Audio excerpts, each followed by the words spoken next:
Hello everyone, and thank you for joining us. My name is Eduard, and I'm part of the Dicesylvania cast, and I'm here today to bring you an introduction into the wonderful world of Pathfinder. Now, you may ask yourself, what the heck is Pathfinder? And I'm here to tell you that Pathfinder is another system of tabletop RPGs. It is inspired by D&D, but it features a very diverse cast of different options, allowing you to play things that wouldn't be possible in your classical D&D scenario, nor in many other systems. Now, you may ask yourselves, why have we switched our system? It is simple. I do not like my friends. They keep eating my lunch. I want to torture them. And because I want to do that, I shall allow you to see them as they struggle, trying to get to grips with a system that they've had close to no interaction or knowledge of prior to me getting upset for them stealing my lunch oh so many fucking times. Now, how do you guys feel? We are definitely excited and confused. I feel guilty for eating his lunch. So it's your fault, actually. So it's not us, it's Karina just... Well, you all took a bite. I shared with you guys. Collectively, We fucked up. between all of us, this group ate his lunch, even if it was Karina. Yeah, All in this together, definitely. one for all and all for Karina. Karina's stomach. Good. Now that you have admitted your guilt, let us walk our viewers through actually building a character. Now, there are many ways you can build a character with. You can go the classical pen and paper route. You can find the character sheets. We're gonna put them in the description somewhere in the link so you can download them. But my personal favorite way is using an app, because we're in the 21st century, and if you don't have a phone, you most likely don't exist. So, in order for you to find an appropriate app, I have taken it upon myself to have previously played Pathfinder with my friends for about 4 to 5 years, and guide you through this, because we actually found a decent app. Other friends, not us. Yes, not that. They are going to be, lab rats. But the app we're going to be using is called Pathfinder. Now, this is a disclaimer. We are not sponsored by them. I just really like it. It makes things very simple. And if you're going to go on Google Play or iOS, whatever the hell kind of stores they have, you're going to find it in there. The free version is very comprehensive. It does have a paid version, and the paid version only comes into play if you're playing classes that have pets. Which most of them don't, but if you want pets, you're gonna have to fork over something like 5 euros, 8 euros to them. Not all that much. I wholeheartedly recommend you do it, even if you're going for the free version. And without any further ado, please, can you bring up the screen of the wonderful app that we have? There you go. So, in order to build a character, I know, it's gonna be complicated. Bear with me. You click on new character. Oh my God. So who's gonna be first, Ștefan? Are you taking the lead? I have the app, and I will iPad. click new character. Great. Now, all those options are very intimidating. You don't care about them. You're just building a regular character. Pathfinder has many modes in which it can be played. It offers progression beyond maximum level, beyond level 20 if you ever so choose to. But, you know, if you have a character that got to level 20, congratulations, you're in the 1%. Let's go. Let's see if we can manage to bring these characters at least up to level 2 before they die. Now, one cool thing... Before they what? nothing. Yeah, one cool thing before we pretend we didn't hear that we're gonna die. This is our first live at the table, not in the spotty, sweet corner that you've seen us with the new setup. So we hope it sounds a little bit better. We're working and sounding a little bit not a little bit more better in the future, you can also comment. We're gonna delete the comment section, and as we go through the character building. This is the first run, not quite a dry run. We've had 2 of those past weekends. Those are unlisted and will stay unlisted. For obvious reasons. But I know sound might be a bit iffy. We're working on it. It's still better than what our test runs were.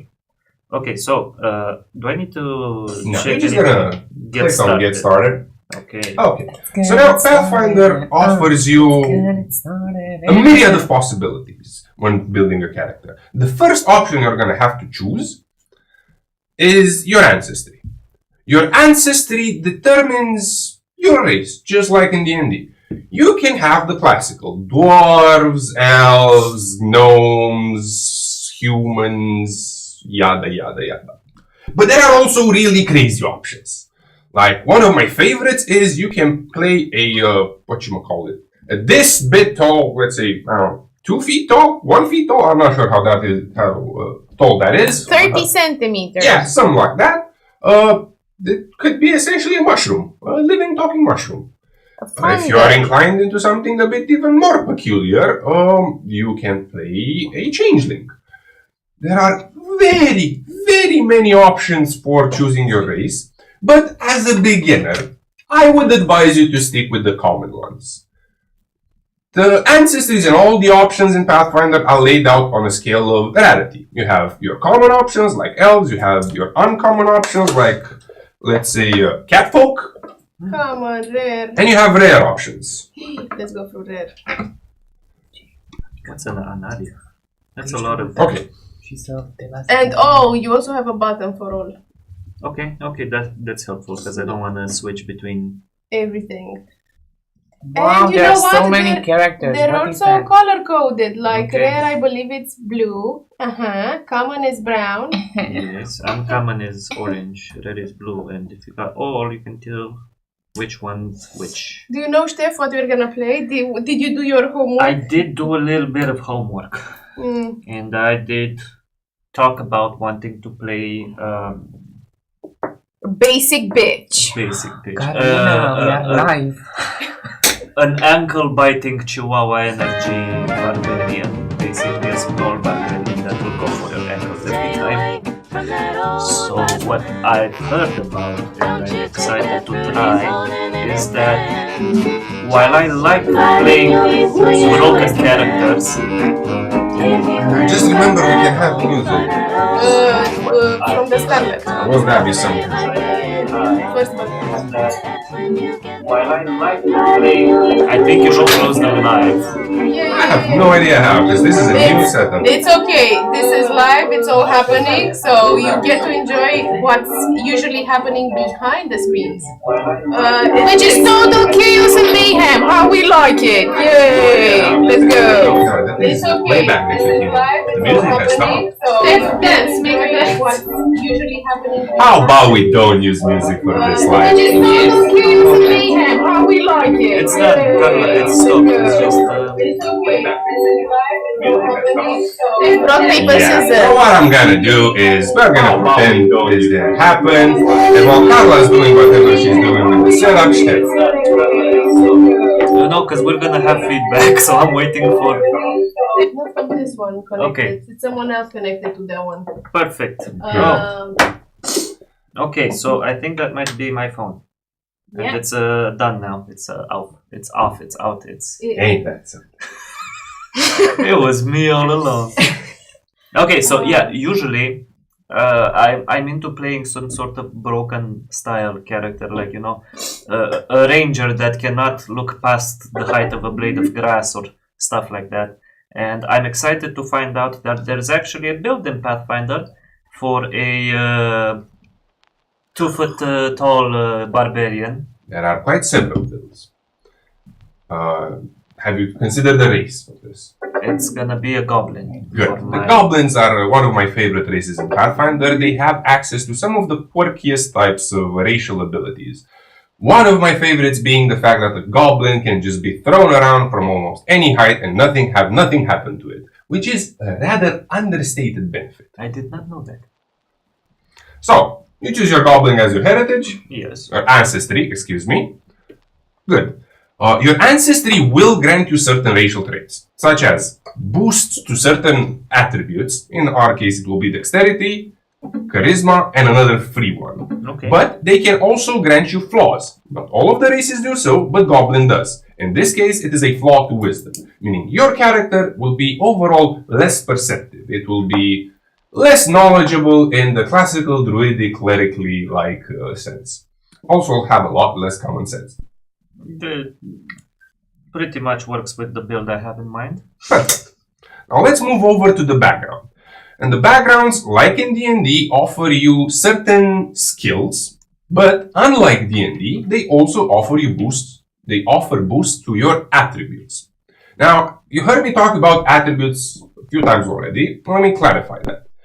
When in D&D you have stuff like dexterity, strength, constitution, intelligence, wisdom, and charisma, you have the same stats in Pathfinder. Alas, Pathfinder works just a bit differently, because in here you don't really care whether your strength is 14 or 16, you just care about whether your strength grants you a +1, a +2, or a +3. Pathfinder just kinda streamlined that, and it just remembers that you get a +1, +2, or +3. Or 4 or 5, it can go into some really crazy stuff. Okay, what kind of background have you considered for your character, Steph? I do remember talking to you about this and being recommended the feral child background. Yes. It is one of the more rarer backgrounds. As a GM, I usually like players talking to me beforehand and asking me about what kind of backgrounds they would like, especially if they want rare ones, because they change a bit the game dynamic. While not overtly overpowered or anything, I like reinforcing the fact that if something is rare, it is indeed rare in the game world as well, and it has certain implications. Let's look at the, the feral child. What does it entail for us, Steph? So, for the backstory, it says that I did spend my youth in wilderness, living close to or perhaps being raised by animals. I have a close mystical connection with these animals, and I've gained certain abilities from them. Though this has limited my mental capacity, I'm not very well rounded in my mental pursuits, as this states. I can choose one attribute boost between strength, dexterity, or constitution. I am trained in nature and survival, and I do gain low light vision or dark vision if I already have low light vision. Imprecise scent within 30 feet, and the forager skill feat. Okay.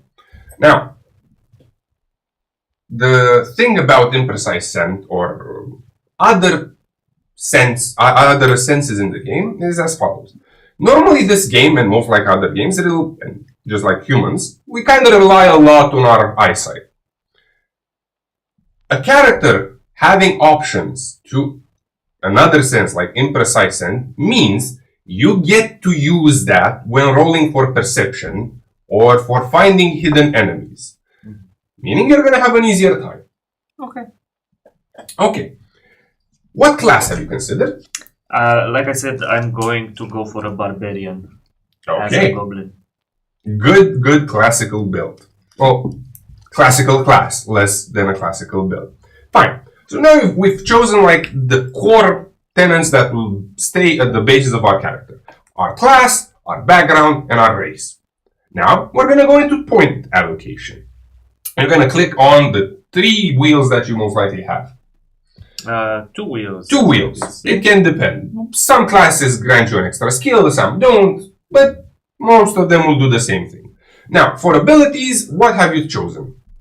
So, I've got strength and dexterity already. I've got some background boosts, and I'm gonna choose strength as well because I'm a barbarian. I want to be strong. And the free boosts, I see that I've got 4 3 or 4. And I don't know, maybe I could choose to cancel out my wisdom, modifier, my disadvantage, but why do that? I'm gonna go for all 3 strength, dexterity, and constitution, and between intelligence, wisdom, charisma, maybe a lovable chihuahua would work better for this campaign. So, Stef has chosen to completely disregard his minus to wisdom. Let us see whether that will bite him in the ass. Pro tip, it will. Oh, because you will see more things and it will fuck you up. Not quite, for in Pathfinder we have a rather interesting scenario in which we are not going to be rolling with a separate stat for initiative. In order to roll initiative, you rely on perception. Perception scales with wisdom. So you will be Cool. last, Okay. probably. But You it's have okay. Maybe then ADHD. No. I have made my choice. I made my bed. I shall lie in it. Lie. We shall lie in Together, with you. because this is such of a collaborative game, With I heard. who have It we is jump very in bed collaborative. with? No. So, one thing I'm going to mention is that there is a limitation in Pathfinder. You, for example, can you please click on the... Exactly. You cannot choose the same stat twice. So, for example, when you go at the top, you have two lines. If you were to choose strength on both of them, the app wouldn't let you. It is a limitation of the Yes. system. It works as intended. Okay. I can see it's grayed out. Yeah. Oh, and I can choose one more. I'm gonna choose. Oh no, No, you can move that's it. just I can just move it. Okay. Cool. Now let us move over to the skills. And skills in Pathfinder are a lot more important than D&D. Because Pathfinder quantifies quite a lot more things than D&D. Meaning, if you are not trained in a particular skill, you may not be able to perform the actions associated with said skill. There are quite a lot of actions. Hence, determining your skills is rather important. Now, in Pathfinder, we have 5 levels of scaling. You can be untrained in a skill, meaning you can only access the actions that are for untrained individuals. You can be trained, which grants you proficiency in that skill. You can be an expert, increasing your proficiency and letting others use your skill, well, helping them easier. You can be a master, pretty self-explanatory, and you can be legendary. Very few builds end up with legendary skills, but it's always a good idea to focus on a few of them that will pass you through the game. Pro tip, medicine is very important. So basically there are the TEML, right? Exactly. It's right here in the... TML. Right here in the... I Right don't know what here I in did. the- I did the fucky walking. So, without touching them, it's untrained. T is trained. E is Expert. expert. Me is master. L is legendary. And L is legendary. And the same skill progression applies to your weapon proficiencies and armor proficiencies and spellcasting proficiencies. Hence, you can end up with a character that is legendary in swords. Again, pro tip, if you want a legendary sword character, just play a fighter. No one else gets that. No. I will. I've already made my choices. I'm gonna go for acrobatics, intimidation, and medicine. Athletics I already have one. For nature, I already have a level, We have a and hand. one for survival. So I think I'm good with these 3 choices. Good. They sound great. Can I be like a wizard with heavy armor? You can. The beautiful thing about Pathfinder is that, unlike D&D, you aren't limited to the archetypes of your classes. In D&D, if you want to build a sword fighting wizard, you gotta go for a specific subclass. In Pathfinder, you can go insane. You can build a wizard. No, the simplest example I can give is with rogue. D&D shoehorns you a rogue into scaling with dexterity. That's the only rogue you can build. In Pathfinder, you can build your rogue to scale with dexterity, with strength, with wisdom, with charisma, and with intelligence. Either of these is a valid option. And they are still going to deal a heck of a lot of damage. It's actually nice.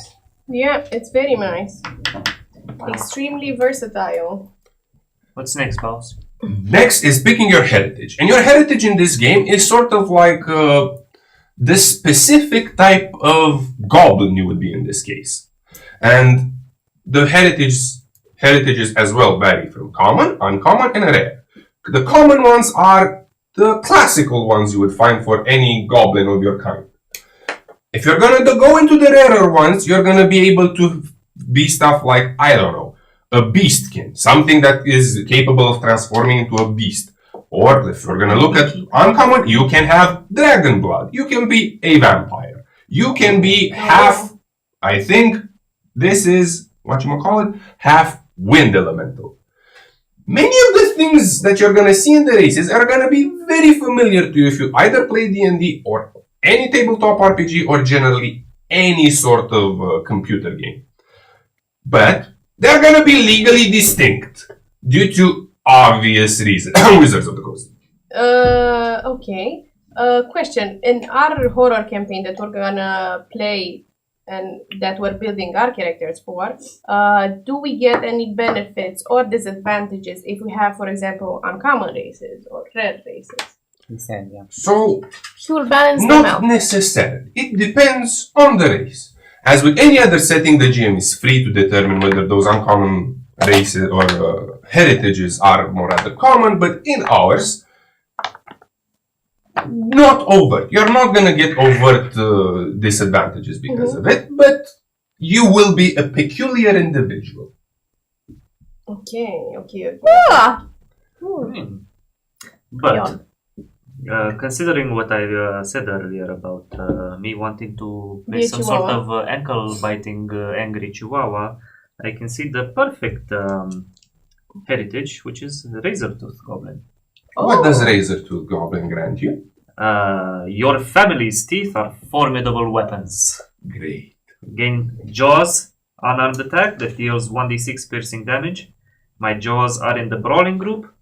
And I have the finesse and unarmed traits. I'm gonna learn about those, I'm supposing, in the next few minutes. So, each weapon, each item in Pathfinder has certain traits, which unlike D&D, count for a whole damn lot, making the items feel different from each other. In our context, the finesse types of weapons, which your two teeth are weapons that are capable of scaling in terms of attack, meaning the damage you're going to be rolled into attack with dexterity. Okay. That is an option. It is not necessarily something you want to do. Because in Pathfinder, there is this thing in which you, unless you have a particular type of class, your damage still scales with strength. So you can be a rogue that has a high dex, and unless you're a specific type of rogue, you're still gonna have to deal your damage with strength. Cool. Interesting. So you picked that. I'm gonna be a Razortooth Goblin. Now I have my... And you have a free dentist appointment every month. Of course. Are you gonna make a dentist character? I'm gonna make a dentist character. Watch me It's whip. called Mr. Dr. Mr. Mr. Dr. Doolittle. Dr. Mr. Jones, Doctor. Dr. Jones. Cool. Dr. Mister. Now, we have two more options after you pick your heritage. The first one is your ancestry feat. What is a feat, you wonder? The feat is the basic building block of a Pathfinder character. Meaning, you have a whole goddamn lot of options, and you can pick whichever one you like most. In our case, ancestry feats are feats that are given to you as a result of your ancestry. And they are specific goblin-like feats. A particular one I liked was Burn It Down. Burn It Down is a feat that grants your goblin more power for bombs or fire attacks. But I'm getting a sense you ain't gonna be building into that one. I really like the ankle bite feat, but that's a level 5 feat as far as I can see here. Yes. So before I get to level 5, I'm gonna get the Fang Sharpener. Oh. So certain feats in Pathfinder can have prerequisites, meaning that you gotta pick a feat before that in order to be able to unlock another one. Given the amount of feats, you're gonna have to do a bit of research on your own to see exactly which one you like. But talk to your GM, because again, the game is flexible, and every GM should be. Hence, if you end up realizing that you picked a wrong path, the game mechanics support you retraining feats, so that it's not the end of the world. You're not stuck with any bad choices. Sure, Ideally, they would have some rather nice story implications for your character, signifying some sort of growth or alteration, but that is for you and your GM to fill in the blanks yourselves. Okay, so this does I do meet the prerequisites because one of Perfect. them is a razor-tooth goblin, which I am. Go ahead. Oh, Now, finally, you have your class feats. These are your bread and butter. This is what your class does. And you can choose a bunch of stuff. For example, fighters, they have a bunch of different types of actions they can perform in terms of, I guess an equivalent would be the battle master in D&D. But almost every class has such options. So, Steph, what are some options you consider and which one would you like to pick? I'm looking at sudden charge. Sudden charge is a very good one. The sudden charge will take... It's gonna be a type of action that essentially, as the name implies, takes you next to a character. And as far as I can see, with the little icon next to it, this consumes 2 actions. Yes. Right?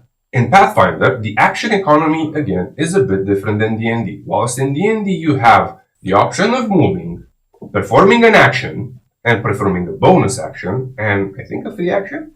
Free interaction with an object, yeah. Yeah. Pathfinder doesn't have that. In Pathfinder, you have 3 action slots. Oh. Wow. And you So can it's use them many for everything. slots. Or anything. So many So slots. you can move, which in Pathfinder is called stride, but it's moving. You can attack, and you can attack again. You don't need to have the feature of the class for extra attacking. Every class can attack multiple times. You can attack 3 times? You can attack 3 times, but there are some disadvantages to that. But there are also other options that you can use. You can cast a spell. Now, casting spells can take from 1 action to 6, because there are spells that stretch over the next turn. So, Explain. Just like focus focus. so for use example, 3 one of my actions. favorite spells in Pathfinder, it's called Horizon Thundersphere. It's a spell most intelligence-based classes have access to. And you can cast it as a 2 action, as a 3 action, making it deal more damage, or casting it as a 6 action, meaning you pump 3 action at first, Okay. then you wait for your next turn, Ah, pump okay. another I 3, see. and by the end, you release the spell. And it deals a lot more damage. Question. Are there magical items or are there boons or because of the level up we ever get more than 3 actions?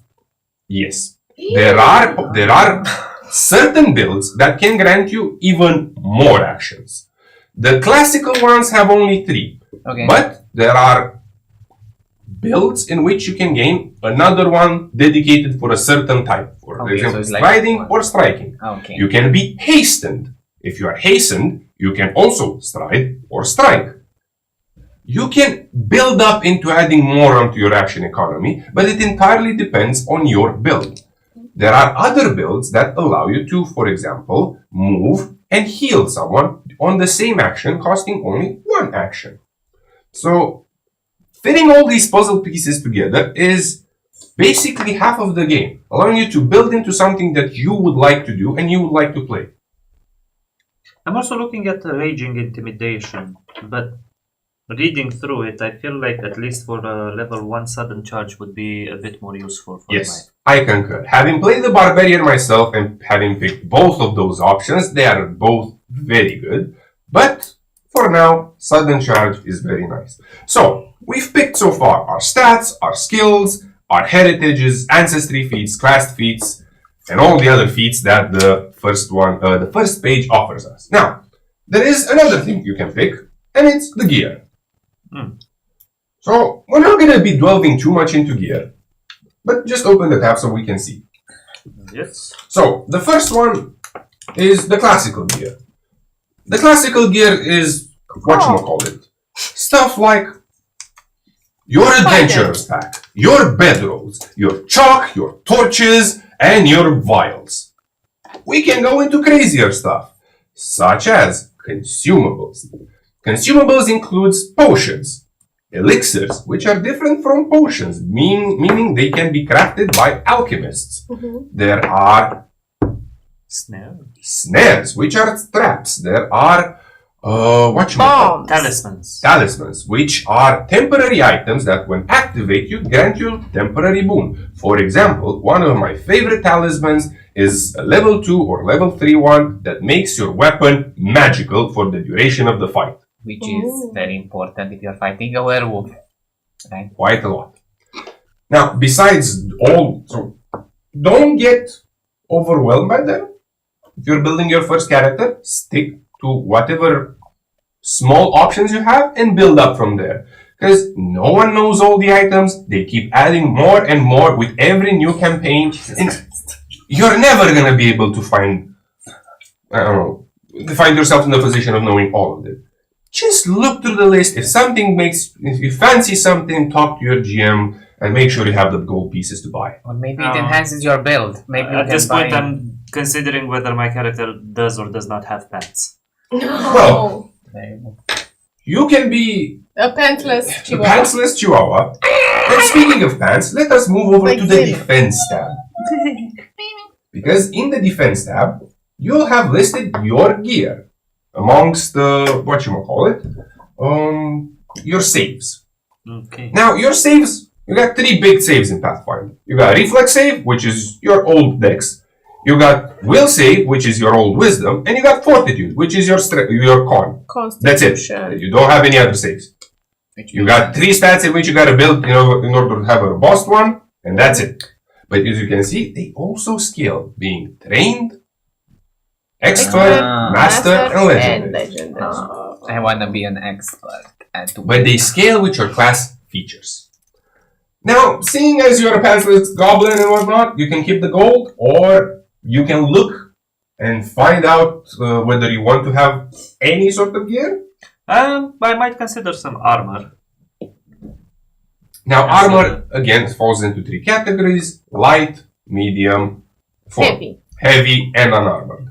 And you can also be trained, expert, legendary, and master, in either of them. In unarmored, you can be an expert in unarmored? Well, if you're a monk, you're going to be like... You can go for that, be the loincloth expert. Another funny thing about Rage and Barbarians in Pathfinder is that you can have armor on. You are not dependent on not having armor. I played a plate-wearing Barbarian that used to get gigantic. Very nice. Much more. And what do I find the armor on? You're going to go on defense. Okay.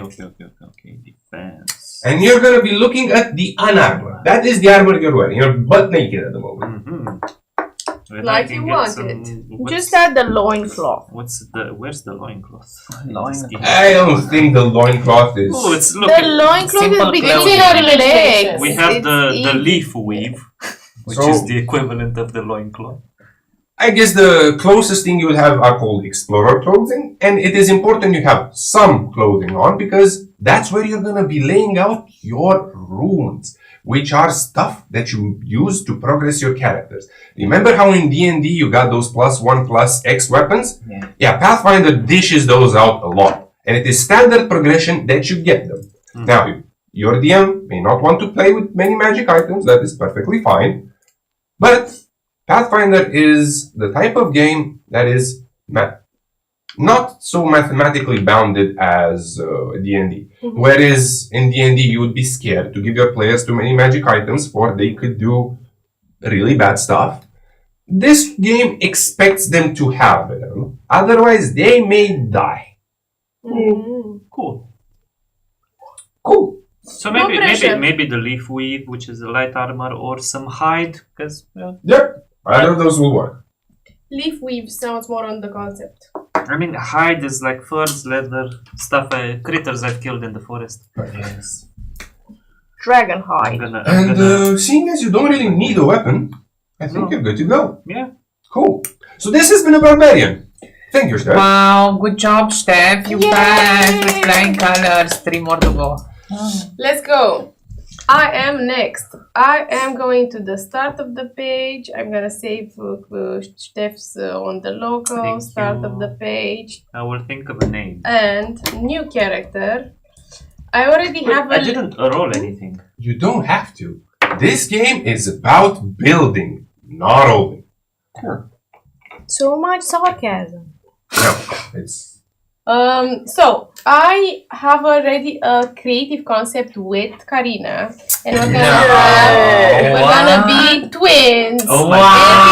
real life and So in how game. refreshing! Wow. We never played this before, surprisingly. There you go. And we want to play like sort of a paramilitary mercenary unit that goes and I don't know, pokes around and steals stuff, and we sort of like dibble into multiple things. And in D&D, I'm gonna tell you this. I always had this like wet dream of combining 3 classes. I really like the warlock with the pact, with the pact of the blade. And then I also really like the ranger, and I never can, mix the two of them. And I also like the rogue, and that's, getting low, like extra funky. But I'm gonna make today a magical archer that infuses in the attack spells. And I'm gonna also make her steal shit. Great. Good concept. Cool. So we talked about the names, and we fought around going With floral names. yeah, for a couple of like For a sort of a contrast between our very aggressive, unhinged natures and our names. yeah. Are you talking about your natures outside the DM or? No, Inside the Pathfinder. Okay, just making sure. Not let everyone know how we really are in real life. So I'm gonna go with Violet, and I'm gonna have violet hair. And we're gonna go with a lovely, lovely British name that is also symbolizes much in TTRPG, Mercer. Matthew Mercer. Violet Mercer, is that with 2 L's? No. Violet Mercer. Let's go. So for ancestry, we thought, let's go something common. I'm thinking, Karina, let's go something common. Let's go with human, but human here, we don't have the half-elf, right? You do. Humans can be many things, Mhm. amongst which are half-elves and half-orcs.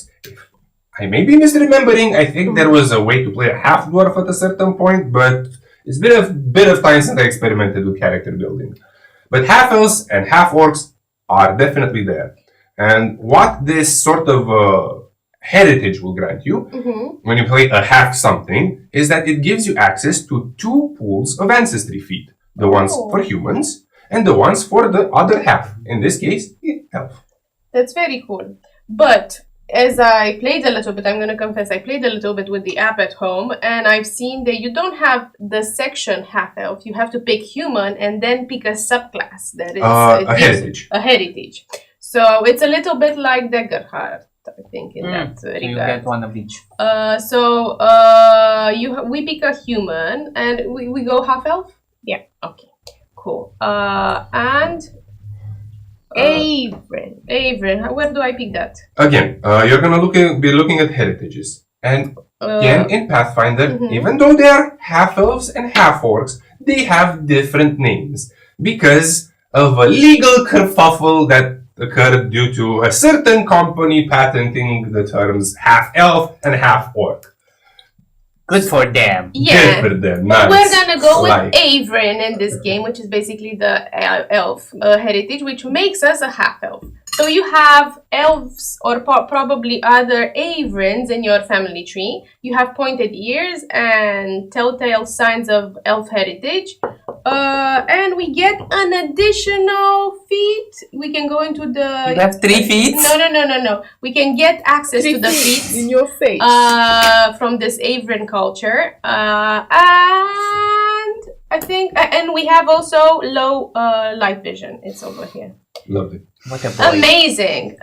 Chummy. Now, again, in Pathfinder, the way you see light is a bit similar to D&D in the sense that a human would probably see very well during daytime, but not very well during dusk. Hence, they only have regular vision. A character that has low light vision, as the name implies, can see in conditions of dim lighting, on torches and all that sort of stuff. Having dark vision, again, pretty self-explanatory. You see in the dark. It's not rocket science. So we see in dim light. So for the class, I've researched a little bit, and the perfect way to combine like archer with the pact of the blade, but not the blade, the pact of the arch, if you will, to make myself a magical archer is to go with something called Magus. Very nice. So, again, in Pathfinder, a magus is exactly at the intersection that you would have in D&D between Hexblade Warlocks, Wizards, and a really buff fighter. Oh, I like that. Cool. What kind of background have you considered? So, to add a little bit of drama to our story, because you asked us a question, we have to make a wish at the end of our, or aspire to gain a wish. And when we thought about it, and we said that one of our twins should be dead and alive at the same time. So I'm gonna go with my character being dead, and I'm gonna pick. Actually, we rock paper scissors for it. Yeah. I'm gonna go with whatchamacallit. It was Revenant. So I'm getting a feeling that my players will be choosing a lot of rare ancestries. Let's see if this keeps up. Cool. So basically, as a Revenant, I died. There's no doubt about it. I was knifed because one of our schemes didn't work out, and we didn't protect each other how we trained because we got a little bit drunk. So we got properly knackered. Yeah, a little bit. But I got up again and have some unfinished business. Basically, maybe hell itself spat myself out. I can choose 2 attributes boosts, and one must be constitution, one must be charisma, and one is a free ability boost. I am trained in religion and boneyard lore. This is interesting. D&D doesn't have this. And I am alive, but not undead. So, on the topics of lores.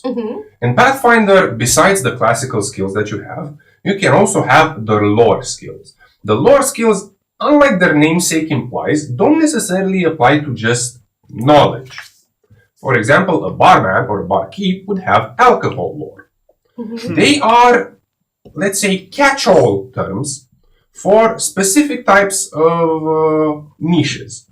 In your case, boneyard lore would be, in the context of Pathfinder's universe, applicable to the sort of underworld, like the Hades world of Pathfinder. In our setting, we're going to twist it a bit, but the important thing about lore is that when you're performing an action that uses your lore, you get a lower DC. Significantly lower if the lore fully applies, partially lower if it is kind of applicable. And use your lores.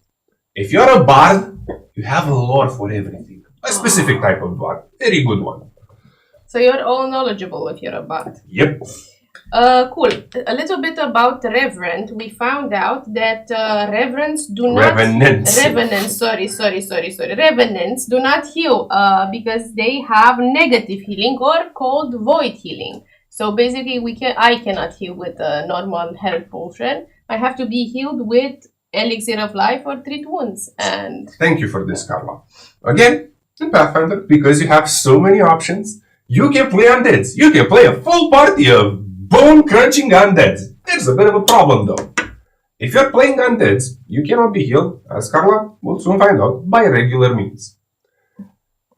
Pathfinder has 2, let's say, very important spells in the arsenal of any wannabe healer. They are called Heal and Harm. Pretty self-explanatory. Heal gives you positive butterfly actions and helps stitch up your wounds with the power of friendship. Harm opens those wounds with the power of intense friendship. Wow. Now, if you're playing an undead character, you have something that is called reverse healing or void healing. Meaning that the heal spell damages you, but the harm spell heals you. That's it. Cool. So I might get, me looking like an alive person, I might get healed accidentally. And also die accidentally.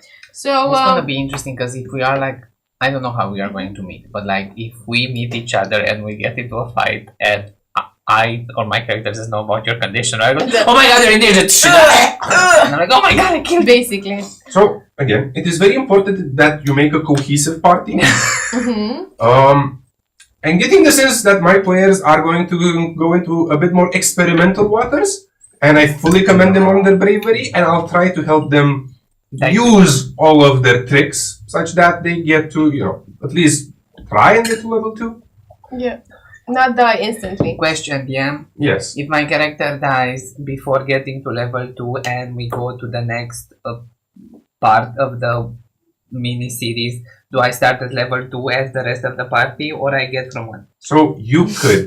Pathfinder offers you the opportunity to build the character, let's say your party advanced to level 5 and you died.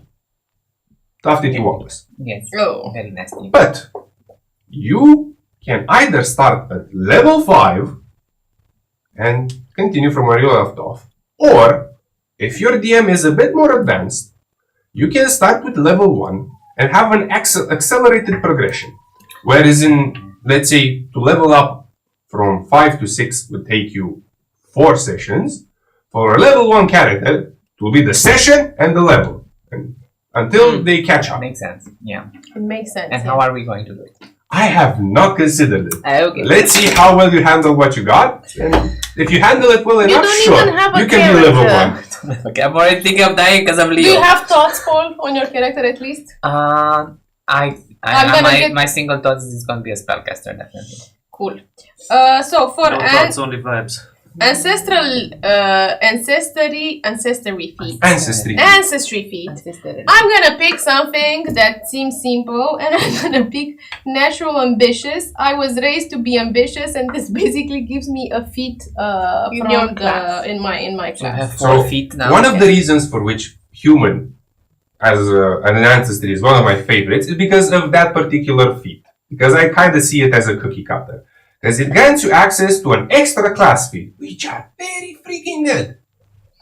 Yes, and the class fit, I'm gonna pick Magus Analysis, which is very cool, you guys. As I shoot people with my arrow, I can say, you know what? If I shoot it and reach it, I can get a bit of information on that specific person, right, Eduard? Yes. Let me just look at the action real quick so I'm not speaking nonsense. You make an assessment information by your knowledge of how a creature fights. Attempt a check to recall knowledge about the creature. You gain a +1 circumstance bonus to your check if you previously hit the creature with a strike his turn. If your check is successful, you recharge your spell strike. We're gonna talk about spell strike, right? Because this is my Bread and butter. my Eldritch Blast for. So the action functions a bit differently. Mhm. Yeah. If you have previously hit the creature, you can use this as a 1 action Yeah. with a +1 circumstance to recall knowledge. Recall knowledge is an action by which players can ask the DM, what's up with this shit? Mm-hmm. But, be advised, there are certain actions in Pathfinder that aren't open to the players, in the sense that I will be rolling your recall knowledge, just as I will be rolling whether they are sneaky at all or not, so that they don't do meta. Okay. Wait. Seems What? fair. Okay, stop. Less rolls Wait, for us. So if I have to like Sneak? see around, No. if I say I want to observe my surroundings, do you roll to see what I see? No, look, No. you have this little on the sheets of action and activities. You have the secret check, which is labeled with an S. So some of the actions that are labeled with the secret check made by the DM, such as seek, sense movement, Avoid notice, detect magic. recall I see. Okay, knowledge, so there are certain things that you will. I see. Got it. hide are rolled by the DM. Think about it like you don't know what you don't know. So if you do meta, it's secret. Okay. Okay. Got Exactly. it, thank you. And usually how we roll stuff like recall knowledge is, if you make a success, you ask me a question. If you make 2 successes, if you make a crit, you ask me 2 questions. Very But Brandon. the thing is, it goes the other way around too, because if you fail, you ask me a question, and I'll give you an answer. Not going to be a right one, but I'll give you an answer. What if you critically fail? Do we get to ask you 2 questions Yes. and we think it's Then good? you get 2 wrong answers. Oh my god, I The love it. thing is, she has a very smart feat, because she will know if I'm telling her a truth or not. Because if her check is successful, she gets to recharge her spell strike. Oh. So, good inventor. Now, Your feet are smart. Urs commands your feet peak, and he loves this feature of Pathfinder of the DM secret check. Me. Yay! You I mean, choose I good love fit. it. As a player, I love it because I don't have to like what? How much do I? What is that a success? I What don't do I know. I don't care. Confusion averted. Now it's the hybrid study of the Magus. Sorry. So, correct me if I'm wrong, Eduard. Like all the other or most of the others, like the studies, let you roll with strength, and it's basically your fighter who imbues in the sword and so on and so forth. Apart from Starling Span that lets you go with the long range weapon. So I think they added a few new ones since I last played or had interactions with the Magus, but based on my rather legacy knowledge, that is correct. Maguses are usually melee fighters, but your Starlight Span would allow you to imbue your spell strike into a ranged weapon. Mm-hmm. Now, in Pathfinder, you can have two options of building a ranged character. You can build it truly ranged and spec into dexterity. By speccing into dexterity, you opt for weapons that only deal the damage that's listed to them. They don't have any pluses. You do not add your dexterity modifier. Yeah. But you get longer ranges, more complex weapons you can use. There are advantages to it. Yes. Just a second. Yes. The other option is speccing into strength for building ranged characters. And it's the type of character that has a lot less range, but when they throw their stuff, they can also add their strength modifier to them. Yes. So I'm gonna go with the first one with the dex, since I plan to like imbue the magic and sort of combine every time with cantrips and so on. So basically, I picked this one with Starling Span, and the sky is the limit. And I also get a conflux spell. It's called the Shooting Star, and Spell Strike, which is amazing. And we're gonna talk about it later. I also get some things like Arcane Cascade, Conflux Spell, all the. One thing I'd like to mention before moving Yes. on, you're going to be seeing a lot of like squares and whatnot over there. Yeah, the amount of square next to that particular example, for example, Arcane Cascade, that tells you the action cost. So using the Arcane Cascade action costs you one action. Yeah. Okay. Spell Strike, for example, which is basically the bread and butter, which lets you combine a spell attack, a normal attack with a spell attack into one, costs 2 actions. Now, you may wonder why this is even a thing. Let me tell you. When you're combining a spell attack and an attack, the result of the spell attack is dependent on the attack itself. Meaning, you can expend the spell slot and not do anything. Yes, definitely. But because you aren't a classical spellcaster, it means that you can build fully into melee on range and have that not affect your spellcasting capacity. Exactly. That's a very interesting thing to twist on Pathfinder. Like, kudos to that. In D&D, you cannot do this. By any Question means. from the live. Do Chat. we use free archetype rule? Yes, we will be using free archetype rule. What is that? Yes. The free archetype rule is something that's going to come into play if you ever reach level 2. And it says as following. At level 2, and then level 4, level 6, level 8, and so on up until level 20, you get a slot called a free archetype. A free archetype is an extra class. And you can build into that class. You can get feats from that class. You can do all sorts of shenanigans. For example, one of my favorite free archetypes is called Doctor. And it allows you to heal without having to have any sort of spell. Another one I very much enjoyed was something called Sentinel.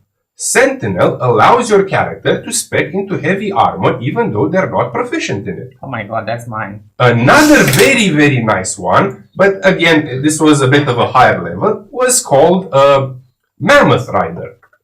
It is exactly what you think. You get a fucking mammoth and you get to ride Oh, Is there a T-Rex rider? it. Yes. guys, this sounds Tiger insane. Rider. Insane. Like, we should definitely play. Can I ride pigs or something? Yes. No, you Big can have like a pug. Another one I very much enjoyed, but I haven't gotten to use, was Wrestler. You get to wrestle. Take that one. A goblin wrestler that bites man. Wrestlers, it's also a feat in D&D, so I'm not that worried about. But the Mammoth Rider, I'm gonna give Pathfinder this. It's amazing. So spell strike specific, you have them there, you can read them. And we're gonna go just to fast forward and the other get a chance to go through the things. I'm gonna go on the squeaky thingies. Squeaky. So I said I'm gonna build into decks. You see, they are sanctioning me. It's an illegal selection, so I have to go with something else on the other one, and I'm gonna go with intelligence. Then background boost, I'm gonna keep the con. Then I'm gonna buff my dex again. Class boost, buff my dex again, and I'm gonna select 4, which is, guess what? Dex, con, intelligent, and I'm gonna go into wisdom because wisdom counts for a lot in the initiative. Yep. And I'm finished. You are not quite finished yet. No, with the first page. My You still have the most important thing for a spellcaster to do. My gender. I was thinking about your spell, but sure, your gender can be a spell. Yes. Apache helicopter. Languages, we don't pick that yet. Defense, I'm gonna, you know what? Can I pick my armor? I'm gonna go with standard leather armor because it gives me the same boost. It's a cap for the studded one, and it gives me the same 18 boost. So it's less money, the same effect. Then for offense, I'm gonna pick, of course, my dagger. Dagger right here. Then I'm gonna pick a short bow, of course, which is gonna be my baby. I'm gonna call my short bow Mulligan. Wow. For no reason. Amazing. It's not my love letter. And these my guys, arrows are called Laura, Ashley, Marisha, and of course Liam. We cannot. Liam, What I was going for? Short bow. Nobody mentioned Travis. Or Travis. I have no idea what they're talking about. Travis, Bitches and I mean, hoes. you know that. It's my love letter to some peoples. Short Some bow. peoples. Some Some peoples. people, just some simple people. They can be Peoples. people. This stream makes me wanna make the Starfinder character just because. Slay Urs. Thank When you. we're gonna slay Urs? We're Slay Urs. So what Starfinder is, it's the sci-fi version of Pathfinder. Oh, he says I think Starfinder. you okay. played Starfinder, We right? did play Starfinder. I don't know what's We had- happening, but I cannot Eduard. add. So I'm gonna add afterwards short bow, rapiers, just to I have think it we in can the- go Yeah. over the gear Yeah, checks yeah, for yeah. now, because I Let's think go. the more important part is The getting a spells. demo sample of how to build the character and what the Yes. feats are. But Yeah. look at the spells. Yes, I'm on spells. Okay, so Karla has chosen what is called a repertoire-based caster. A repertoire-based caster is your classical wizard that has a tome on it and it gets to learn spells. Meaning, you aren't capped on the number of spells you can know. You can know almost any spell. Mm-hmm. But, there's a big but, you are restricted on the level, on the spells that you can prepare. For example, Karla is a level 1 spellcaster. I think she has 2 spells in... One spell. I can prepare 8 cantrips and I know 8 cantrips so far and prepared 5 of them, and I know 4 first level spells, and I can prepare just 1 and have just 1 spell slot. Yeah. So the magnus functions a bit differently from other spellcasters. Whilst in Pathfinder, you're gonna get about 3 spells out for each spell rank, meaning spell level. The Magus doesn't usually get that.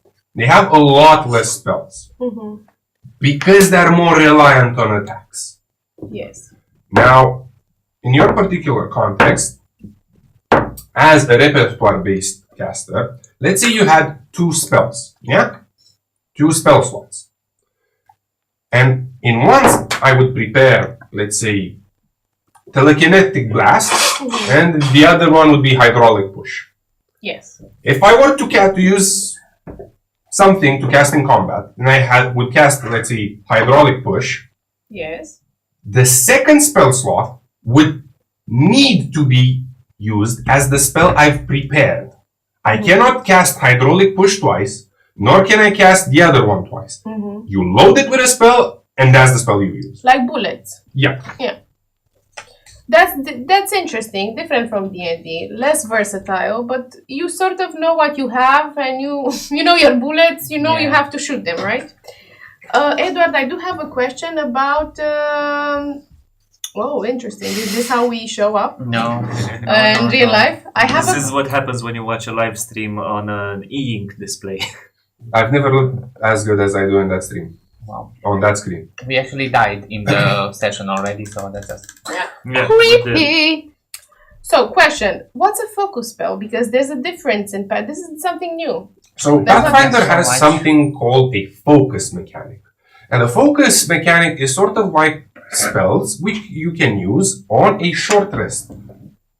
In order to recharge your focus, you need to spend 10 minutes recharging it. And then you can just cast the spell. There's an additional type of spell slots. Usually those spells that are for those particular spell slots are a bit funkier, like a funky monkey. They don't really do stuff the same as the others. Perhaps one of them, for example, in the context of bards, a funky spell that you can use with conflux, with focus, is a spell that lets you layer boons. Like, for example, the bard has a spell that grants allies +1 to attack, and another one that grants +1 to damage. Using your focus spell, you can cast them both and have them both active at the same time. Interesting. But again, this depends on each class's particularities and sometimes even changed by the subclasses themselves. Very cool. So this one, the focus spell that I have, it says here that I can make, it's called the shooting star, and I can make a strike that ignores the target's concealment, and then for you guys, for my party, for you Paul, it's gonna reduce the cover by 1 degree. If the fuck? no? So you're reducing my cover? No, No, it no, no. reduces the cover of the Your enemy. enemy. Ah, So okay. basically you can see them, it's like, it's sort of highlighting the trajectory. So do you remember Fairy Fire in D&D? It's kind of like that. But imagine doing it with an arrow. It makes ankles so much easier to flavor. find. So that's super cool. And then for the focus, you get it back after you concentrate. Yes, for 10 minutes. So you cannot have this twice in a battle, right? You have focus If you have spells more already? than one focus point, you can. And you can end up having more than one, up to a maximum of 3. Okay. 3 is the magical number in Pathfinder. So let's go to the spells selection. I'm gonna put in my tome. I have not a wide selection, but a selection. I'm gonna put the hydraulic push, which is very nice. Hedgehog? Hydraulic push. Basically, it casts a power blast that puts a lot of pressure, pressurized water, and sort of knocks back the character. Critical success, you get 3d6 bludgeoning, and you knock them on the feet. A success is reducing that by half. What else? I just selected. Do we have to pick spells as well? I don't You want to can pick pick spells them now. later. Thank you. Then Since she has very little spells, I it's see, I see. not that bad. Okay. if you guys, if you wanna move on to the next one, I can go. Well, maybe I was thinking you look through the spells and then you say You pass. after you choose them what you picked with the description. Okay. Runic weapon. Basically, this is gonna be my main one that I'm gonna prepare. It's letting me have a +1 to strike, and it gives me a bonus attack to the die if I hit. It's gonna double the damage basically. So, regarding that particular spell, I gotta get into a bit of a tangent with regards to how weapons and magic stuff scales in Pathfinder. Yes. In Pathfinder, we have a +1 weapon, but a +1 weapon will generally have 2 things attached to it. It's called a potency rune and a strike rune. What this translates to is the following. A weapon that has a potency rune slotted means it's gonna give you a +1, 2, 3, 4, 5, whatever the potency is, to attack. Okay? Mm-hmm. So if you have a +1 potency dagger and you attack with 5 regularly, because of the +1, you'll get an item bonus that gives you 1. You're gonna attack with +6. Great. The other one is called a striking rune. The striking one is a bit more funky because it doesn't just add a +1 to your attack. It adds an extra damage die. So if your weapon would be 1d6, a striking runed weapon would be 2d6. So depending on the runes that you have, it affects different parts of the bonus. Usually a weapon that is a +1 weapon, +2, plus whatever, has both of them. Okay. Okay, got it. Okay, because that's what I kept hearing. And can you have a +0, like no weapon that has runes Yes, on that them? is your regular weapon. A +0 weapon is your whatever dagger. Is what we start with. Or? Exactly. You start with a +0.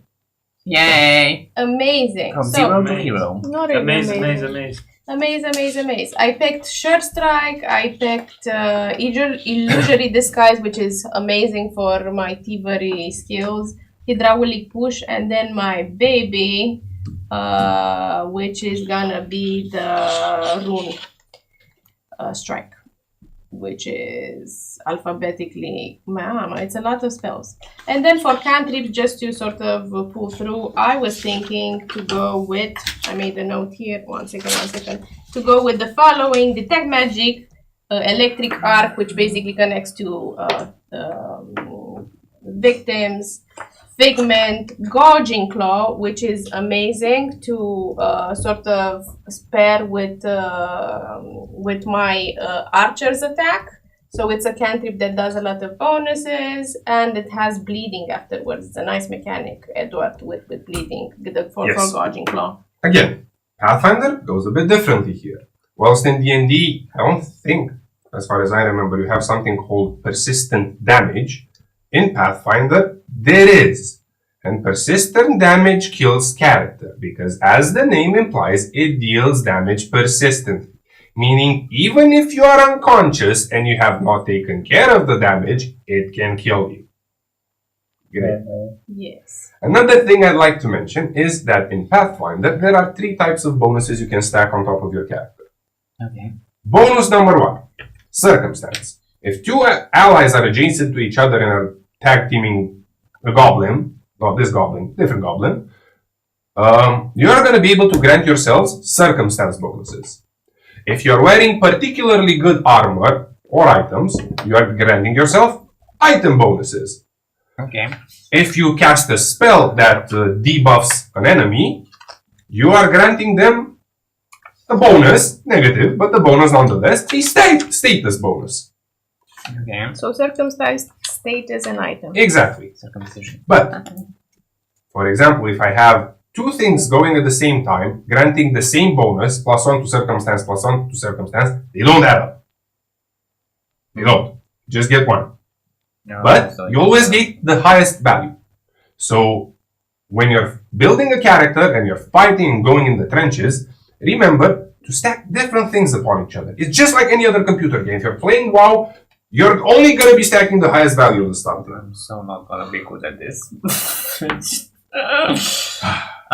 It's a bit overwhelming at first, I know. but then once you get the hang of it, I think it's gonna be okay until I mean, we it's die. a good start for a horror campaign because Yeah. It's a lot of stuff to remember all at once. Yeah. It's a lot of stuff to remember all at once. It's a good thing we don't use it all at once. Yes. So I picked these cantrips that you've seen on the screen just to not take some of your time. Gouging Claw, it's amazing to pair with my Spell Strike. Basically, you pair it, I think you're gonna see in game, you pair it and it sort of does damage when it lands. Cool. You're done with your character? Yes, unless you want to see the skills as well, but I think we can also move to other people. Yeah, I'm sorry. Hit too hard. Okay. Don't- Hit your head. Okay, That's the let's. barbarian's job. Don't hit your head. Yeah. So we're finished. Finish. Save. Finish. Save local. Save, yeah. Then This stream was brought to you by Path Builder. apparently. Pathfinder and Red Bull. This the start to exit page. This one. Exit this one? Give it to me. Okay, I found it. So Okay. new character. Pick a flower name with that's also a hair color. Rose. Let's go. Mercer. Because I don't have any other options. as we're twins. What you're playing, Karina? What I'm playing? I will be playing a human twin of the previous character called Rose Mercer. My ancestry will be therefore human. And I will pick the Avren heritage later. Since she is playing range, I will be playing melee and tank as we're this dynamic duo power couple that was fighting in paramilitary and whatnot. And it will be fun to play a sort of healer tank, maybe a cleric. Have you guys what I played Beyond thought. Two Souls? No. It's sort of like the character concept of that. There's a super-powered girl whose superpower is telekinesis that is brought by her dead twin brother. Well, I haven't. So you guys are sort of like Beyond Two Souls, Two Soulsing right now. Beyond Two Souls sponsor us. Yes. Naughty Dog. Or we are like JJK, Jujutsu Kaisen, and Jujutsu no, Kaisen more like sponsor us. Full Metal Alchemist, maybe. Full Metal Full Metal Alchemist. Full Metal Alchemist, Sponsor. but with Sponsor twins. us. Okay. So if moving. you're wanting to play a class that heals, a Yeah. cleric is a good option. Cleric. But for the viewers back home, again, this game doesn't shoehorn you into going for the classicals. If you want, you can play a healer rogue. It is entirely possible. Takes a bit more prep time, but you're gonna get there eventually. I'm Then gonna go. stab you with a syringe. I'm gonna go simple and sweet. Just a plain kill cleric. Of course, cleric is one of the staples of fantasy. Yes. oh, I will lose on to be a Okay, like my mom okay. wanted. Good to be a nun. For my background, I thought to add a bit more depth and contrast to this dramatic backstory we have, I'm gonna pick a Scion of Slayers because its expertise would be killing undead. So up until the point where Violet died, I would envision my character as being very good at tracking and finishing off this type of undead creatures. And now that her twin sister has died and came back to life as one of these abominations, She has a lot of toolkits. She's very cool. she will have an inner conflict, Rose. So she killed her sister again. No, And she'll have an inner conflict. What's the conflict? Well, she. Do you not love me anymore? Will we find out more about this conflict while we are playing the campaign? I think she's gonna smite you if you're not careful. Should Smite I? me, motherfucker. Should I duck? Okay. Should you Okay. chicken? I will quickly make my character and move on. Goose. No. No. Tell us the conflict. What's the conflict? Well, I said it, so. I said you guys weren't listening, so it's yeah. So Watch yeah, the I will recording. pick the Scion of Slayers, cleric, Avarian, Meaning again the half elf. Avren, sorry. Avren. And we're back to the ancestry feat, where I'm going to. Let me guess. Go for the same thing, because it's kind of, in my humble opinion, the best in slot. We're twins. You need to go. Natural ambitious, so I can have one cleric feat. It's in the genes. Natural, where is it? Natural ambition. Well, Okay. I'm going to pick So, Harming Hands. yeah. It's like the same thing you Harmful font. So, Just a second. As a cleric, Yeah. you have two options of fonts. Yeah. And it's the same thing I talked before. It's the healing font or the harmful font. You can't do both. You can Okay. later. So now you pick the bad one. I picked The the bad bad one? one, given It's the not the fact bad one. that my twin sister is an undead and I'm a cleric and my job is to keep her alive in order to get to the wish Chopper. at the end of the chopper, at the end of the wish of the adventure and grant her the wish. I would pick this harmful Font. font. So I will Which be is able comic sans. will be able to heal her with negative energy. Okay. So, sorry, I'm gonna stop. Yeah, we'll kill her even harder to keep her alive. Just hurt her more because she's already hurt. Is it harmful font? So you Gotta became, go for harmful so you if you wanna heal became a cleric after your sister died. No, I was before. I was thinking. But yeah, I but- don't know how to cancel this. Harmful. Okay. Okay, so you've picked harmful font in order to grant you harmful magic. So I pick. the cleric, so I can explain this. The cleric has additional spell slots as compared to any other class. Those spell slots are the font, meaning that because she's level 1, she's gonna get 4 more spell slots. They scale with charisma. So when she's gonna be putting more points into charisma, she's gonna be getting more spell slots. The problem with those spell slots is that they can only have a single spell in there, and that is directly dependent on her font. She still has access to the heal spell, but those are for, she's gonna have to prepare regular spells in order to use that. And do they scale for other classes also with charisma? No, just for cleric. Oh, Just the okay. cleric gets extra spell slots based on charisma. That's interesting. I wouldn't. Do I have to pick something for the divine font? Sorry, not for the doctrine. The doctrine, yes, you're gonna have to pick something because What's the the doctrine? doctrine tells you what kind of a cleric you're playing. And as a cleric, you have 2 big options. The cloistered cleric is the classical robe-wearing cleric staying at the back lines and doing all sorts of healing shenanigans, controller board lab. The war priest is a armor-wearing cleric standing in the front lines, either dealing damage, tanking, doing all sorts of fun shenanigans. If you want to play something that has the power to smite in the classical D&D paladin type, you're going for a war cleric. Okay, I select the war priest, and the speciality I would have would be. Just a second. The deity's favored weapon is something that allows your character to be specialized in weapons it doesn't usually have access to, depending on your deity. In Pathfinder, every deity grants their clerics access to a special weapon. Given that we're playing in a custom universe, we can have anything you want, but I would recommend having a simple weapon. I pick the mace. Okay, The morning. I need to make another tangent here. Yes. There are 3 types of weapon proficiencies in Pathfinder.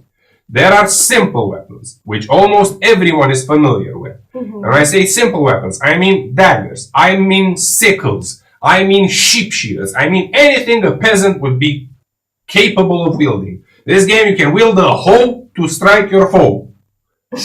Take a hoe and strike a foe. The martial Just do a rep. proficiencies are the weapons that are for use by trained army professionals. Short swords, whips, long swords, two-handed swords, warhammers. Those are martial weapons. There is a 3rd type of proficiency called advanced weapons. The advanced weapons are almost all uncommon. You can gain proficiency in those, but it's usually either through feats or you're a fighter, because a fighter gets proficiency to everything. But they are weapons that do some very strange and beautiful stuff. You can have a hammer that's also a gun. You can have a weapon that you can use it to trip your foes with and then shoot them.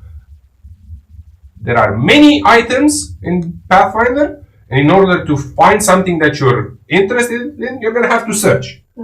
But for specifically the cleric, because she has a war cleric, she will eventually get access to martial weapons. Right now, she only has access to simple weapons. By her choosing a simple weapon proficiency as her deity's weapon, she's getting an extra boon, which is she's getting a free feat called Deadly Simplicity. What that's gonna do is that feat is gonna increase the damage die of her weapon. Now, in our case, a mace is 1d6 because it's her deity's favored weapon. She gets the deadly simplicity feat, and thus the weapon damage increases to 1d8. Oh, so it grows the value, not the number. Yep. Și cum o cheamă pe deitatea ta? It's a What's blessed the name of mace. your deity? It's Orison, Orison. the god of a lot of stuff. So you can kill it Like with the a Or- bow. Well, it depends on the worshipper. Some people view Orison as a god of war, some people as the god of abundance, some people as the god of protection and healing. Okay, so Do it's I not also one of- believe in Orison? So we're gonna get into a bit of spoilers. Mm-hmm. But yes, Orison, with the cult of Orison, would be the prevalent religion in the world we will be playing in. That's But the that's same enough about that. Like So, orthodoxism in What I Romania. thought, because my twin sister is not a cleric and I am, and we spend most of our upbringing and childhood and our young adult lives together, that this change had to be internalized. Therefore, I thought that maybe when we were younger, we got in a sort of an accident or a conflict in which we were meant to survive. And in that moment, internally, I prayed to Orison, please spare us, spare my sister, and so on. And afterwards, after the aftermath, we survived this peril. And as Violet internalized it as luck, Rose internalized it as Orison listened to my prayers. Therefore, Very she's interesting. faithful Very nice. to and following this rule. Moreover, when Violet died, Second time. not the second, The the first first time. time, The second time. Violet So- died, and we had this tragedy happening to us. Rose, I think, would see it as a continuation of the initial prayer to spare us, to keep us safe, and more as of a trial from Orison. I see. Oh. So, Very nice, Karina. very nice. Let's go to class. I'm sorry. I was Just 1 second. Yeah. You still need to pick one more thing for your So, credit. The sanctification. holy. I picked. Okay. Holy. Oh. For an explanation, in Pathfinder you can have both holy and unholy priests. This more rather acts as a type of damage modifier. When you would be dealing damage to something using harm, you can deal it with holy or unholy. In most cases it doesn't matter, but there would be enemies that would be immune or resistant to holy or immune or resistant to unholy. I cannot pick deadly simplicity. It's here. just gonna grant you. It's just gonna grant you that feat. It's Uh, automatic. It's So- automatic. Heal. If I pick heal, for sure I have to pick harmful font. Yeah. Yeah. Okay, and Yeah. for this one, oh no, this was another level. Sorry, I got a bit excited. You pushed Can the say- Karina's gonna be level 2. So, She's gonna school us. Yo. so I finished with my build. It's not fair. I go with the skill now, or She has about 5 feet already. And If you wanna put your skills, you're gonna go back into build, okay and just there are the 3. skill training. There you go. Yeah. So I will be proficient in I'm already in athletics apparently, and lore I'm undead. already an athlete. I'm already an athlete. I will I pick play Athletes- volleyball. athletes diplomacy, Kick. and I will I do. pick nature, and I will pick survival, and of course medicine because of the warning. Do it for friends, I cannot. Karina. Oh, I cannot pick more. You also have your deity skill that grants you an extra skill training. Okay. Okay. Okay. Deity skill. Medicine check. Nature no. Survival no. Survival. Survive. I will Okay. survive. And ability boosts. I will go full on wisdom as is my skill to cast with. Wisdom. I wisdom. You cannot put 2 wisdoms. Okay, strength and wisdom then. There you go. Strength and wisdom. You got those. Okay. Wisdom, and then for the last one would be the 4th wisdom. Something is not up. It's okay. You're gonna be able to modify them later. This is just an example of how to build a character. You're probably gonna want to pick a bit at your character a bit later, so you put exactly the points where you need them to. Do Okay. I have just 6 points? On the lower one, I believe you got have 3 more. 3 more to put. Yeah. You know what? I'm gonna. Paul, do you There know? you go. Okay. Since I cannot see your screen, I'm gonna watch it on the live stream. I'm watching it on the live stream. Cool. What if? Oh, Oh, charisma. Let's go. Strength. Oh, dex. Okay. 2 strength, 2 con, 4 wisdom, and 1 charisma. Finish. Great success. Got one more thing you need to show Yeah. the viewers. I'm gonna look at your spells. Look at my spells. Pick some spells. Okay. I will You pick. don't have to pick them yet. Let's skim Just over picking them, because there's a lot of spells, and you probably want to lead to them. What I want to draw the viewer's attention to is not that. Just scroll a bit down. There we go. So, when you see 4 spell slots, those are your font spells. They have a different pool from any other spells. Meaning that once you're gonna get access to higher level spells, they're gonna be automatically bumped up. You're never gonna be able to cast the lower version.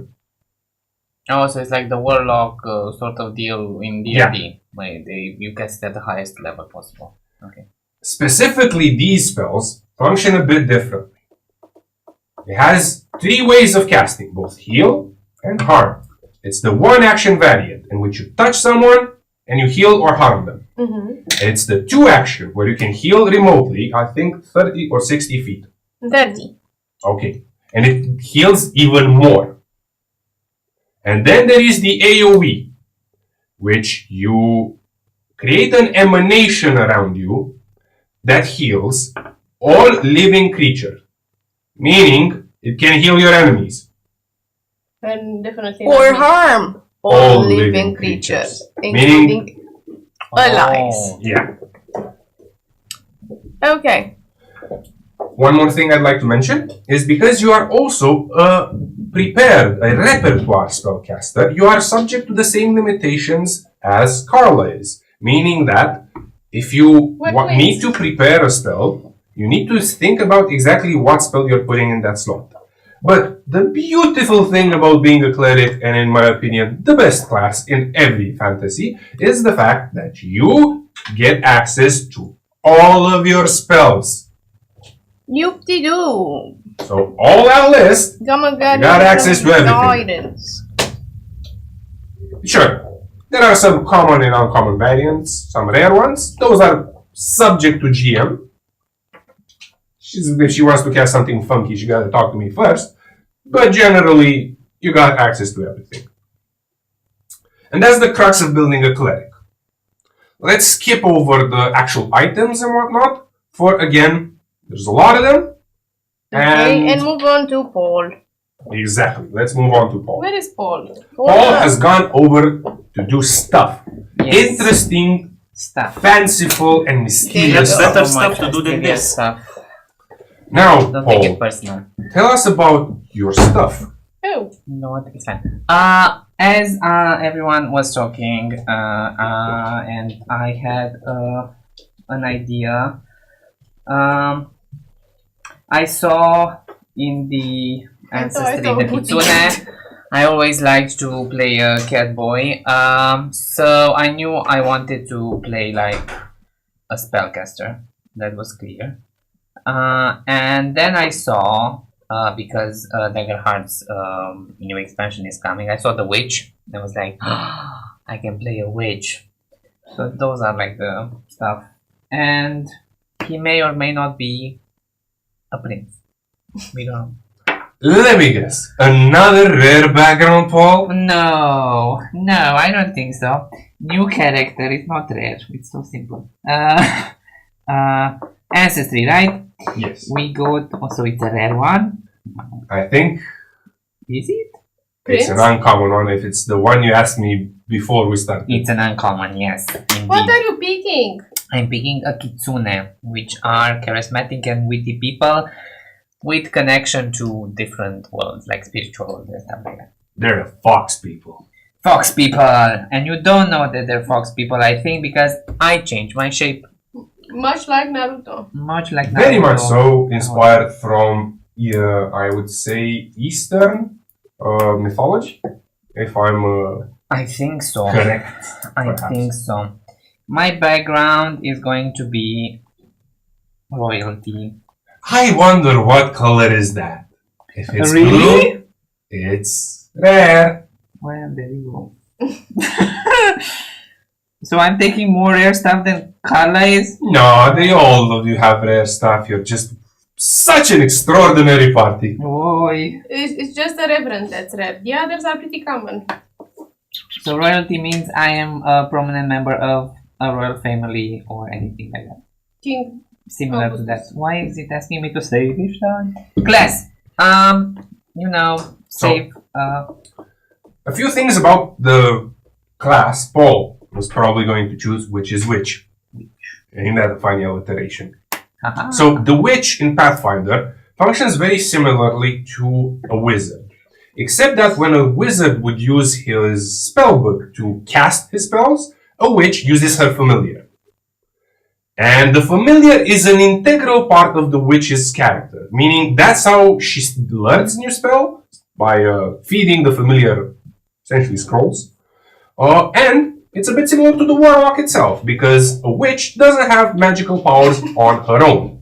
She gets magical powers from a patron, an otherworldly being. Okay. We saw that. Everybody saw that. Everybody saw that. Okay, where do I go? I go to ability boost, or what do I? Yes. Yes. The witch scales with intelligence. Okay, so I just pick. Why is the okay? Intelligence,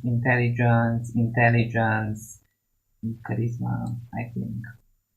I might change this or not. Yes. It's not Yes. set Again. in stone right now. It's for the purposes of other people seeing how we're building our characters. We are so slaying. Wow. Skills. Later, people will find out when I play the game. Heritage. You know, I'm guys. I see Drumar. I see Ayuvarin. I don't Ayuvarin. I see Empty Sky Kitsune. I see Palace Echoes. I go Palace. He is the royal, he goes for palace. Simple man, but with What is such the a palace compelling. circle I descend from Kitsune that possess compelling powers of persuasion. So I can nudge whispers. I can lace words with echoes of magic, and I gain a feat that is called Shameless Request. And if my next action is going to be a lie, I get another feat. Jesus, so many feats. I'm gonna learn these feet, people. So many feats. What does the fox say, Paul? Mew mew mew mew mew. It's kick kick kick. Ancestry feat. I don't know what okay. So seeing as you're a witch, Yes. there's one particular one I'd like to recommend. It's called a star familiar. Or Star orb Wars. familiar, something of the sort. Your magic. a Oh, so corporeal- it's like It's a ball of light floating ball that around just you. floats around me. That's very cool. Since you're an animal, yeah, it makes things easier. Imagine you would have a fox familiar. Yes, imagine that. To be Question. mentioned, this familiar that you're getting from your ancestry is different from the one you're getting from your class. So it's not a store. It is not the same. No. Oh, so he has two? Yep. Like a floating thing? I'm gonna be like Jesus, like with this. I'm not special. There's just this store floating around. And can I like hide it? I can. I don't. You can. Because I don't want to. I'll put it up my ass. Okay. Do I go for the patron? Yes. Okay. The patron is the entity granting you powers, and they all have their own boons and whatnot. Yes. I will admit I looked at them as much as I would have liked to go with Baba Yaga, which is like amazing, Baba Yaga. But we have stuff like Devourer of Decay, the Inscribed One, the Traveler, the Whispers of Wind, the Spinner of Thread. Each giving you extra bonuses that your familiar can do Bye-bye, for okay. you.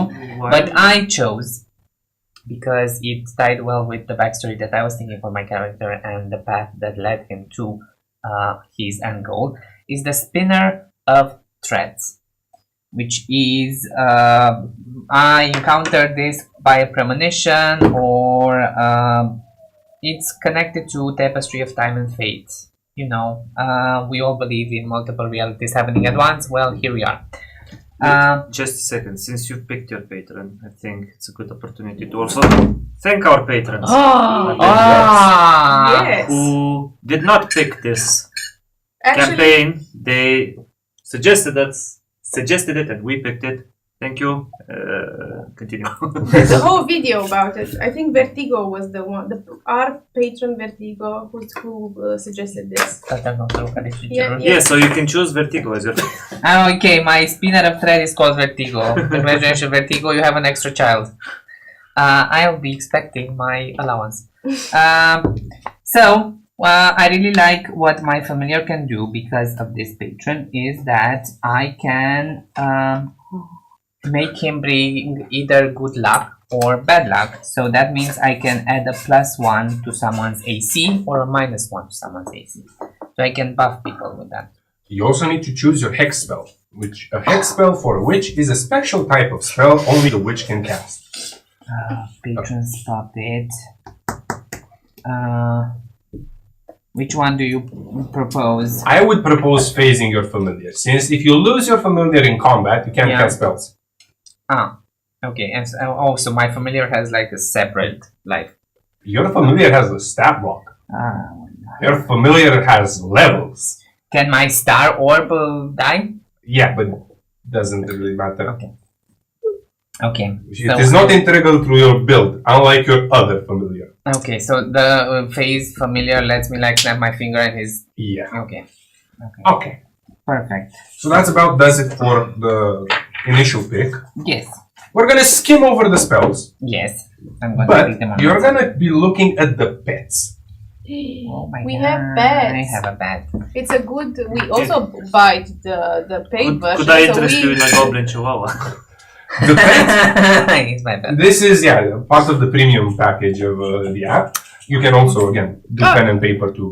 Are we guys getting sponsored by No. By Maybe. Yeah, with but hopefully. Currently, no. We paid it. We paid for it. Are we sponsored by pets? But this screen essentially lets you customize your pet, Okay. and it grants you a bunch of weird options. You can have your pet fly. You can have your pet be able to communicate telekinetically. You can have your pet be especially good at burrowing or swimming or all sorts of stuff. borrowing and never getting it back to the owner? Not that kind of burrowing, Karina. It's called going underground. Oh. So from what I understood, that you can pick out of 2, and like that makes like the puzzle piece of your familiar. Actually, you can have like flank. Really? Where is it? Abilities. I see. Oh, yeah. I'm gonna look at this, but for now, I'm thinking that my familiar might actually be Kitsune. no. How do you call them? A teddy bear, but not really like a teddy bear, like a plushie. Plushie. Yeah, a plushie. Yeah. Okay. So Do you have a I'll plushie see there? what fits with that. Maybe a bunny. construct. I would recommend Yes. to beginner players, including you, Paul, Yes. to pick 2 options. Yes. The first one is a flyer. So Okay. that He can fly. your Okay. someone can fly. Your familiar Perfect. can fly. The second one, I forgot its name, but the effect is essentially it lets your familiar Mm-hmm. be stored in a tattoo upon you. There is also an item for that in Pathfinder called a pet cache. You want to have that.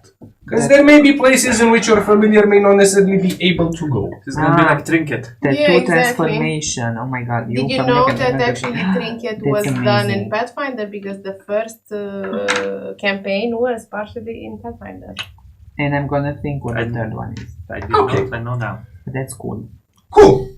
So, thank you guys for bearing with us. I know it's been intense. We've been throwing a lot of information at you. But look on the bright side. If you manage to stay by the end, you know how to build a character. And if you find yourself a DM that wants to Hate everybody. Yes, that just despises the world himself and general nice things. You may also be able to play Pathfinder. Funny thing is, all the rules are free on the Archives of Netis. It's a community-driven site supported by the builders of Pathfinder. Everything but the adventure paths, it's free there. So all we've told you, you can find it for free there. And we hope that you enjoy this and that you're gonna stick together with us to actually see us play this rather convoluted but interesting system. Yeah, next week is gonna be the PvP that also the patrons picked, and from 2 weeks from now, we're gonna dive into the horror campaign. Oh my god. Played in Pathfinder. Do we have a name for the horror campaign? Yes. We will find It's one. called The Descent.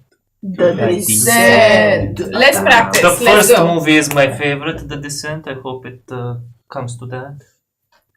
Are we gonna be spelunking? I mean, it's probably gonna be something underground, as the name implies.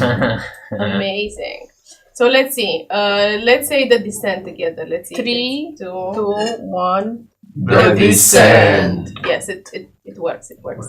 Okay.